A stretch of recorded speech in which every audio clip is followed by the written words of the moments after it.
They say every sweetness hides a story, and this one began with a woman whose breast refused to dry. My name is not important, but I was there in Umuk town the year it all happened, the year of Madam Orie, the woman they later called the Milky Breast. Hold that thought.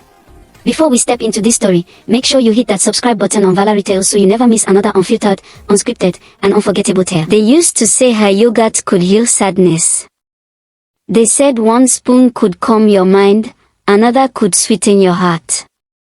But nobody ever asked where that milk came from. Nobody ever wondered why her hands shook a little each morning before she opened her shop. Madam Orie came to Umu quietly, like Hamilton mist. She rented a small corner shop opposite the market square. The signboard simply read, Milky Bliss Yogurt. At first, people laughed. Who will buy yogurt in this our heat, the market women said. But when they tasted it, the laughter stopped. The yogurt was rich, creamy, almost silky on the tongue. It had a smell like morning rain, clean and gentle. Within 2 weeks, her shop was full. Men who never cared for sweet things suddenly queued with cups. Women bought in bowls and said it made their skin glow. Children licked the foam and giggled like they'd found happiness. And Madam Orie herself, oh, she was graceful. Not beautiful in a loud way, but in that calm, arresting manner that made you stare. Her voice was low and kind. When she spoke, it felt like warm tea sliding through your chest. Everyone called her Mama Milk. She called everyone my child. But as her business grew, so did the whispers. They said she never bought milk from anywhere, not the dairy farm at Umuahia, not the store. Early every morning, before the cock crowed, she would arrive at the shop carrying 2 covered bowls, steam rising from them. Where should they get the butchers asked. Maybe she import someone replied. But nobody ever saw her supplier. One curious girl, Ada, worked for her at a slim, lively secondary school student who washed bottles and served customers.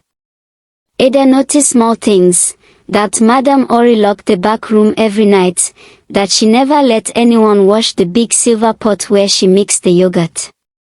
And sometimes, Ada heard humming. Not church hymn, not market song, something older, slower. One dawn, curiosity overcame her. She arrived early, pushed the back room door slightly, and froze. Inside, Madam Orie stood over a bowl, her hands trembling, face sweating. She whispered words Ada couldn't hear and poured something white and thick from a small container into the bowl, stirring gently. When Madam turned and saw Ada, her eyes didn't look kind anymore. Curiosity is a sickness, my child, she said softly. If you want to stay healthy, you mind your work. Ada nodded fast and ran out. After that day, she never picked again.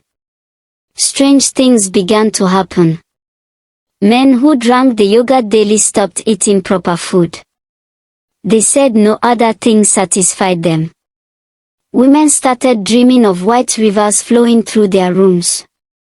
Children woke up at night crying that they saw a woman dripping milk from her hands.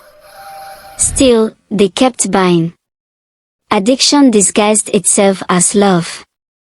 The local pastor even bought for communion once, saying, it tastes pure, like the goodness of the Lord. But Ada grew worried. She told her mother what she'd seen.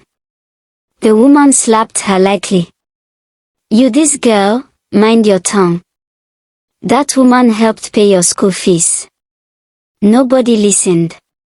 Then one Sunday morning, news spread, Mr. Chaik, a regular customer, was found dead on his bed, yogurt bottle beside him, his lips still white. The doctor said maybe he took expired milk. But Ada remembered that the bottle had been bought fresh the previous day. People murmured, Yet fear could not defeat desire. By evening, Madame Orie's shop still had a queue. She cried in public, wiping her tears with the same gentle hands that served more yogurt. "God forbid bad thing," she said. "My product can never harm. This life just full of wicked spirits." And people pitied her. Some even hugged her. One night, Ada returned secretly with 2 friends. They wanted proof. They crept to the back window. Through a crack they saw Madame Orie kneeling by the silver pot, murmuring words.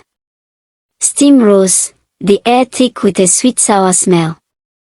She lifted the small container again and whispered, "A mother's gift never finishes." Ada gasped, and the window frame creaked. Madame Orie turned sharply.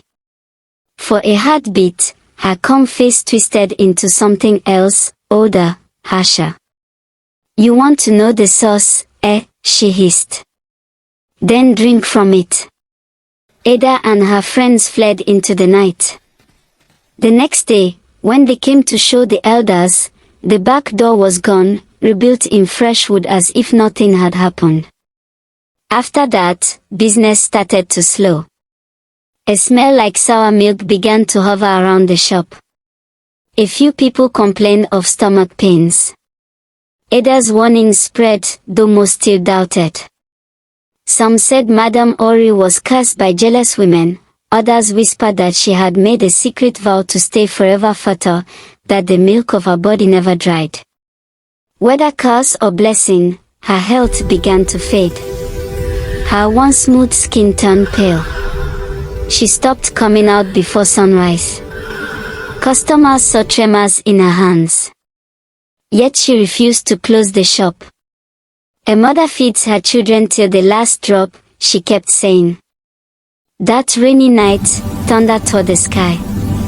The market flooded, but light still glowed inside Milky Bliss. People later said they heard humming, louder than ever, mixed with weeping. Lightning struck the power pole outside. Sparks danced, then fire. The flames swallowed the little shop as if they'd been waiting for that day.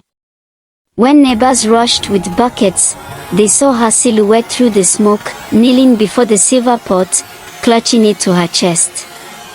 No one could get close. The heat was too fierce. By dawn, the fire died. All that remained was ash, twisted metal, and a faint smell of burnt sugar. They buried what was left behind the market. Some said they saw milky water seeping through the soil that night. Weeks passed. People avoided the spot. But on certain mornings, when the sun hit the ground just right, a small white vapor rose, as if the earth itself was exhaling her secret. Ada left town soon after. She said she'd never taste yogurt again. But sometimes, travelers claim that if you walk near Yumuk Market before dawn, you'll smell sweetness in the air, like yogurt warming in a pot, and hear a voice whisper, "My child, are you hungry?" Moral lessons. Not every sweetness comes from purity. Some comforts hide corruption beneath their cream. Greed blinds even the wise. The town saw miracles and ignored the signs of danger. Silence can be an accomplice. When we keep quiet about evil, we help it grow. A gift without truth destroys the giver. Madame Orie used her blessing to control others, and it consumed her. Whatever is born from deceit must end in fire. They still call that corner the Milky Spot. But nobody sells there anymore. The ground rejects every new business. People say the soil still tastes of burnt milk and human desire. So if you ever pass through your milk and smell yogurt in the air, do not follow the scent. Just whisper a prayer and keep walking. Because some hungers should never be fed.